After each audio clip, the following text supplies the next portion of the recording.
21210400. Nama saya Salsabila Putri Arsuda, NIM 21210532. Nama saya Alhamdulillah, NIM 212101. Dan saya Francisca Decentang dengan NIM 21210331. Sini kita akan menjelaskan tentang korupsi.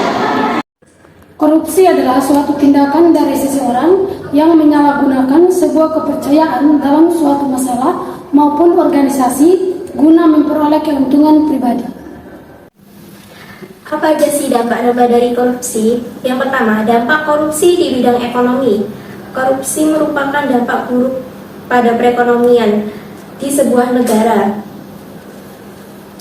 Salah satunya pertumbuhan ekonomi yang lambat akibat dari multiplier efek rendahnya tingkat investasi.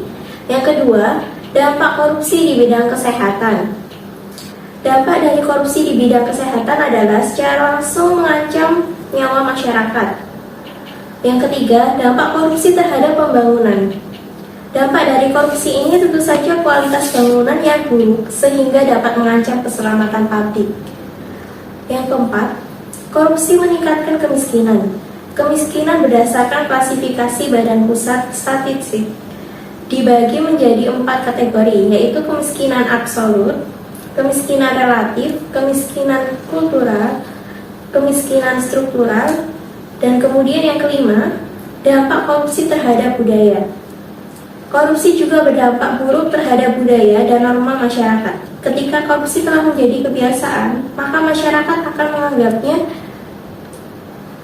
sebagai hal lumrah dan bukan suatu yang berbahaya.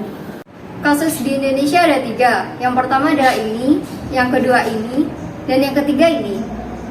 Yang keempat, ada tindak pidana korupsi meliputi apa saja. Nah, jadi yang termasuk tindak pidana korupsi adalah 1. Merugikan keuntungan negara, 2. Suap menyuap, 3. Pengelapan dalam jabatan, 4. Pemerasan, 5. Perbuatan curang, 6. Benturan kepentingan dalam pengadaan, dan 7. Gratifikasi. Di sini saya akan menjelaskan bagaimana mencegah terjadinya korupsi. 1. Membangun generasi muda yang paham tentang pentingnya mencegah tindak korupsi. Kedua, membuat pusat layanan pengaduan tindak korupsi.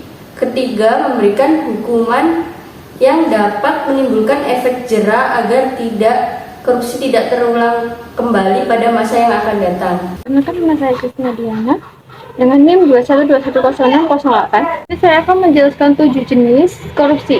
Yang pertama ada kerugian keuangan negara.